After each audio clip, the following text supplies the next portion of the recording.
পরবর্তীতে মন্ত্রণালয়ে কথা ছিল যে আপনাদের একটা পক্ষ এখানে বিআরটি এর পক্ষ সবাই মিলে বিষয়টাতে দেখভাল করে পরবর্তীতে সিদ্ধান্ত বের করার জন্য কাজ করবে, এরকমই কিন্তু সিদ্ধান্ত ছিল। কেউ কিন্তু বলে নাই গত দিনে যে এত তারিখের মধ্যে এই সিদ্ধান্ত হবে, এই সিদ্ধান্ত করতে হবে। এটা আপনাদেরও দাবি ছিল না, ওনারাও কেউ বলে নাই।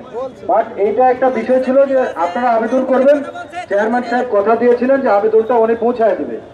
তো আমাকে এখানে যে জুয়েল জানালো যে স্যার আমরা গত সপ্তাহে আসছিলাম, বিআরটিএতে আমরা কোনো যোগাযোগও করতে পারি নাই, মন্ত্রণালয়ে গেছি, মন্ত্রণালয়েরও আমরা কোথাও কথা বলতে পারি নাই।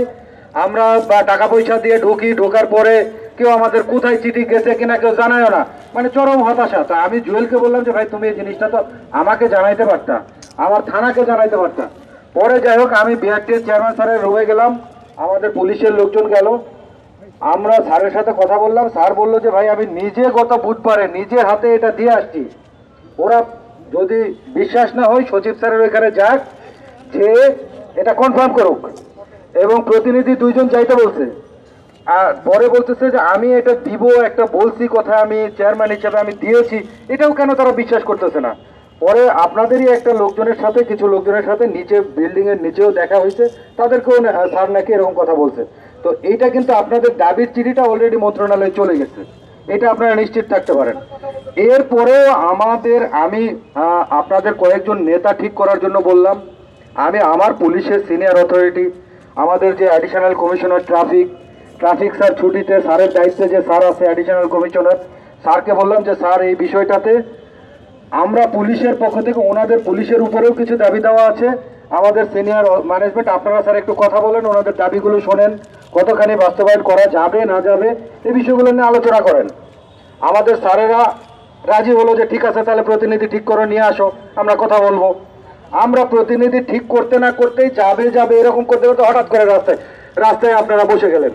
এবং আমাকে কিন্তু নেতৃবৃন্দ সকাল থেকে বলতেছিল যে স্যার আমরা বিআরটি ভবনের নিচে থাকবো, এখানে ফুটপাতে সমাবেশ করব, আমরা কেউ রাস্তায় যাব না।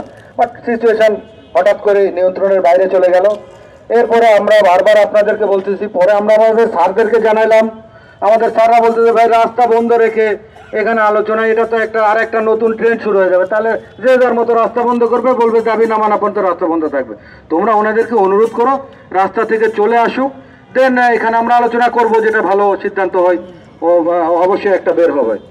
এই করতে করতে কিন্তু দিন পার হয়ে গেল, সিদ্ধান্ত কিন্তু আর হলো না, আপনারাও যেতে পারলেন না, আমার স্যারেরাও বসেছিল, কথা হলো না, আলোচনা কিন্তু হলো না।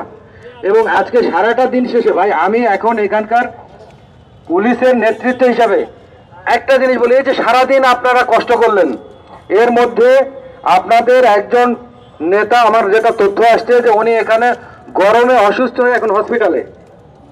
তো এখানে অনেকে অসুস্থ আপনাদের হতে পারতেন, তারপরে ওইখানে আপনাদেরকে আমরা রাস্তা থেকে সরাতে আমরা যে দেখি যে কে কোথার থেকে ঢিল মারতেছে, এখানে কত ধরনের ইনজুরি হতে পারতো, আপনাদের হতে পারতো, আমাদের হতে পারতো।